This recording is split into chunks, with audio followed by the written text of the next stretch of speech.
Police পরিচয় দিয়ে দিনে দুপুরে ছিনতাইয়ের ঘটনা ঘটল বারাসাত পুরসভার ৩০ নম্বর ওয়ার্ডের মুখার্জি পাড়ায়। প্রায় ৩৬ গ্রাম সোনার গয়না নিয়ে চম্পট দেয় ছিনতাইকারীরা। মঙ্গলবার ৭৮ বছরের বৃদ্ধা ছায়া পাল পাড়ার মুদির দোকান থেকে বাড়ি ফিরছিলেন। ফেরার পথে একজন আচমকা এসে তার গায়ের গয়না খুলতে বলেন। ওই ব্যক্তি নিজেকে পুলিশ পরিচয় দিয়ে বলেন, এইভাবে গায়ে গয়না পরে ঘুরছেন কালী পুজোর মুখে, যে কোনো সময় ছিনতাই হয়ে যেতে পারে। সেই সময় পাশে আরেকজন ব্যক্তি গলায় সোনার চেইন পরে সামনে আসেন, তাকেও বলেন সোনার চেন খুলে নিতে। তাকে দেখে শেষে ওই বৃদ্ধা সোনার চেন ও হাতের বালা খুলে দেন পুলিশ পরিচয় দেওয়া ওই ব্যক্তির হাতে। শেষে একটা সাদা খামে ওই বৃদ্ধার গয়না ঢুকিয়ে দিয়ে বলেন, এবার বাড়ি চলে যান। বাড়িতে গিয়ে ওই বৃদ্ধা সেই খাম খুলে দেখেন খামের ভিতর দুটি ইমিটেশন বালা ও দুটি ইটের টুকরো পড়ে আছে। এই ঘটনা নিয়ে ছায়া পাল নামে ওই বৃদ্ধা জানান, আমি মুদির দোকান থেকে ফিরছিলাম, সাধারণ যেইভাবে ফেরে লোক আমি সেইভাবেই ফিরছি। হঠাৎ দেখি আমাকে জিজ্ঞেস করছে, আপনি ওই যে সেলাই করে সেই লোকের বাড়ি কোনটা জানেন? আমি তারপর ভাবছি এই বাড়িতে একজন সেলাই কাটতো। তা আমি বলছি সে তো এখন আর করে না। তার মধ্যে উনি আবার বাড়িওয়ালা এসে গেছে, আমার পিছনেই এসে গেছে। বলছে কি বলছে মাসিমা? আমি বলছি সেলাই কাটার লোক জিজ্ঞেস করছে। তা বলছে সে আমার বাড়ির ভাড়াটাই করতো, তা সে চলে গেছে, সে আর করে না, ওইদিকে দেখুন গিয়ে। এই মিটে গেল কথা, আমরা দুজনে চলে আসছি। এইবারে উনি পিছনে ছিল, আমি সামনে ছিলাম। এইবারে ওনাকে বলছে কি ওনারা ডেকে দিন, ওনার সঙ্গে কথার দরকার আছে। এবারে আমার সঙ্গে কথা বলছে আর উনি চলে এসেছে। এইবারে বললো কি এইসব গয়না পরে আছেন কেন পুজোর সময় চারিদিকে? আমি বড়বাবু খুলে দিন। তারপর একটা ছেলে দেখলাম খুব স্বাস্থ্য টাস্থ্য ভালো, তার গলায় একটা হার ছিল। তার বলে এই তুই এটা পরে আছিস কেন? শোনা তো খোল। এবারে খুলে দিল, সে পকেটে, তার প্যান্টের পকেটে রেখে দিল, ও ওইরকম কাগজে দিয়ে এন্ট্রি করে রেখে দিল। তারপরে আমাকে বলছে হার খুলুন। আমি বলছি আমি হার খুলতে পারি না, আমি শাকটার কাছ থেকে টাইট দিয়ে এনেছি, আমি ঘরে গিয়ে খুলবো। পুজোর সময় তো পড়তে নেই, ঠিক আছে আমি ঘরে গিয়ে পরবো, খুলবো। বালা কিসের? আমি বলছি কেনা। দেখে তো বুঝতে পেরেছে, তা বলে কেনা না। তাও আমি বলছি হ্যাঁ কেনা।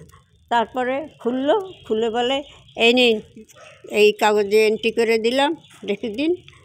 আমার ব্যাগ ছিল, দোকানের সব পেপার ছিল, এবারে তার মধ্যে দিয়ে দিল আর আমি চলে এসেছি।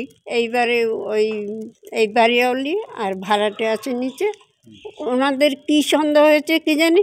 এইবারে বললো কি ও মাসিমা আপনার কী বলেছে? আমি বলছি কি সোনার গয়নাটা না এখন পরতে বারণ করেছে, খুলে দিয়ে দিয়েছে। এবারে ভাড়াটের বউ আমাকে বলছে কি কই দেখি তো। এইবারে উনি তো আয়ার কাজ করে, উনি একটু চালু বেশি।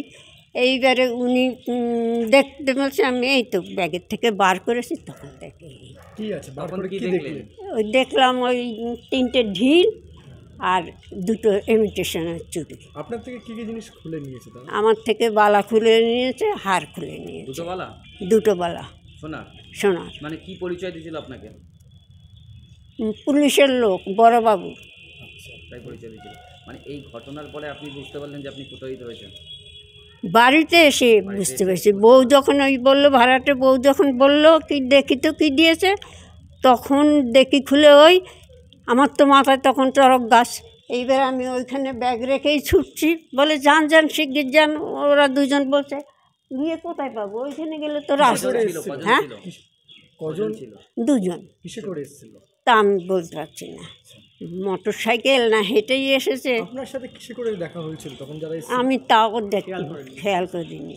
আমি বলছি না নিজ দিকে তাকে। এই যে ঘটনা কারা লোকেরা? কতটা আতঙ্কিত? আমি তো আতঙ্কিত, আমার তো এখনো খেয়েছি এই কটা ভাত, পেট ফুলে যাচ্ছে।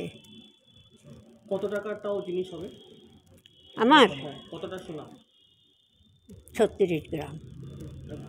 গলা সব মিলিয়ে গলা আর হ্যাঁ 36 গ্রাম সোনা। এইবারে এই বাজারে কত 1,14,000 না কত হাজার টাকা করে দাম। কি নাম আপনার? নাম?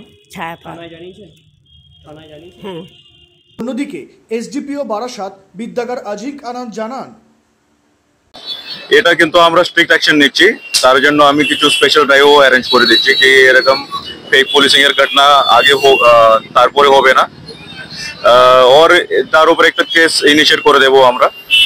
और পাবলিককে এটা আমি আপিল করছি কি যদি কেউ নিজের পরিচয় দেয় পুলিশ আছে এটা আছে তো আপনি একটু ভেরিফাই করে নিন আগে, অথবা আপনার কনসার্ন যে লোকাল থানা আছে, লোকাল থানার আইসি আছে অথবা মেজবাবু আছে ওনাকে একবার কনসার্ন করে নেন। ব্যুরো রিপোর্ট, নজরে বাংলা। এয়ার ইনফ্রাস্ট্রাকচারের উদ্যোগে অহনা অ্যাপার্টমেন্ট বারাসাতের হৃদয়পুরে নৃপেন ঘোষ সরণিতে তৈরি হচ্ছে নতুন আবাসন প্রকল্প। থাকছে একগুচ্ছ বিশেষ সুবিধা, লিফট থেকে শুরু করে ডিপ টিউবওয়েল, এছাড়াও থাকছে সাউন্ড প্রুফ জেনারেটর এবং কার পার্কিং এর সুবিধাও। এখানে 2 এবং 3 BHK ফ্ল্যাট রয়েছে, এছাড়াও থাকছে আরও একগুচ্ছ বিশেষ সুবিধা। বিস্তারিত জানতে ফোন করুন স্ক্রিনে দেওয়া ফোন নম্বরে। সাধ্যের মধ্যে স্বাদ পূরণ।